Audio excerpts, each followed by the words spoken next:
आम्रपाली दुबे ने पवन सिंह को किया प्रपोज, शादी करके मिलके बच्चा पालने की बात। भोजपुरी इंडस्ट्री से एक ऐसी खबर सामने आई जिसने फैंस को हैरान कर दिया है।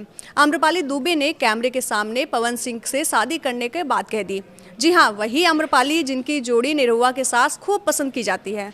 अब उन्होंने पावर स्टार पवन सिंह को भी प्रपोज कर दिया। सामने ऐसी बात कह दी कि वहाँ लोग मौजूद जो खड़े थे वो भी चौंक गए। आम्रपाली ने पवन सिंह से कहा कि अगर बच्चा अकेले पालना मुश्किल है तो क्यों ना पवन सिंह उनसे शादी कर लें और दोनों मिलके बच्चे की परवरिश करें। लेकिन ठहरिए, इससे पहले कि आप इसे पवन सिंह और आम्रपाली की शादी की खबर समझ रहे हैं तो पूरी कहानी आप जान लीजिए। नमस्कार, मैं हूं सुधा सिंह और आप देख रहे हैं न्यूज़ 18 का डिजिटल प्लेटफॉर्म। कहानी की शुरुआत होती है आम्रपाली के एक बड़े फैसले से। आम्रपाली दुबे ने भोजपुरी बवाल में बताया कि वो मां बनना चाहती हैं और इसके लिए उन्होंने बच्चा गोद लेने का फैसला किया है। सबसे खास बात यह है कि आम्रपाली के मुताबिक मां बनने के लिए शादी करने की ज़रूरत नहीं होती है, यानी वो शादी के बिना भी एक बच्चे को गोद लेकर मां बनने की इच्छा जाहिर करती हैं।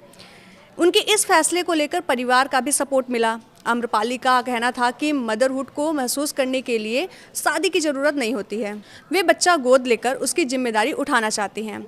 अब यहाँ एंट्री होती है पवन सिंह की। आम्रपाली ने अपने इस फैसले की खुशी अपने खास दोस्त पवन सिंह के साथ शेयर की। पवन सिंह ने आम्रपाली के फैसले की तारीफ करते हुए कहा कि किसी बच्चे को गोद लेकर उसे अच्छी ज़िंदगी देना बहुत नेक काम है। लेकिन उन्होंने साथ ये भी सवाल उठाया कि पवन सिंह बोलते हुए ये नजर आए कि आम्रपाली से कि करोड़ों फैंस हैं और अगर बच्चे की जिम्मेदारी भी उनके ऊपर की जाएगी तो क्या वो अपने काम और बच्चे दोनों को एक साथ संभाल पाएंगी। यानी पवन सिंह ने आम्रपाली के फैसले का समर्थन तो किया, लेकिन मां बनने के बाद अपनी जिम्मेदारियों को लेकर उन्हें सोचने पर सवाल भी उठा दिया। और यहीं से शुरुआत होती है असली ट्विस्ट की। पवन सिंह की बात सुन के आम्रपाली भी मानती हैं कि अकेले बच्चे को पालना तो मुश्किल है। इसके बाद अब आम्रपाली मजाकिया अंदाज में पवन सिंह से कह देती है कि अगर बच्चा अकेले पालना मुश्किल है तो क्या बच्चा गोद लेने से पहले मैं आपसे शादी कर लूं ताकि हम दोनों मिलकर बच्चे को पाल सकें। आम्रपाली की ये बात सुनते ही पवन सिंह चौंक जाते हैं और बस यही छोटा सा मजाक सोशल मीडिया पे चर्चा का विषय बन जाता है। लेकिन क्या सच में पवन सिंह और आम्रपाली दुबे शादी करने वाले हैं? तो इसका जवाब है नहीं। कम से कम इस बातचीत में शादी को लेकर कोई वास्तविक घोषणा नहीं की गई है। आम्रपाली ने ये बात मस्ती मजाक के अंदाज में कही। पवन सिंह और आम्रपाली दुबे के बीच लंबे समय से दोस्ती है और भोजपुरी बवाल में दोनों की बॉन्डिंग भी देखने को मिल रही है, इसलिए फैंस को इसे शादी की ऑफिशियल खबर नहीं समझ सकते। हालांकि फैंस ने तुरंत बना दिया ये समीकरण। जैसे कि आम्रपाली ने पवन सिंह को शादी वाली बात कही, सोशल मीडिया पे दोनों तरफ चर्चाएं शुरू हो गई। कुछ फैंस तो उनकी जोड़ियां पसंद आने लगी तो कुछ फैंस आम्रपाली के इस बात को लेकर मज़ेदार कमेंट करने लगे, क्योंकि आम्रपाली का नाम अक्सर भोजपुरी स्टार निरहुआ के यानी दिनेश लाल यादव के साथ जोड़ा जाता है। आम्रपाली और निरहुआ की ऑन स्क्रीन जोड़ी भोजपुरी सिनेमा की सबसे चर्चित जोड़ियों में से एक भी है। दोनों ने कई फिल्में भी की और उनकी केमिस्ट्री को दर्शक खूब पसंद करते हैं।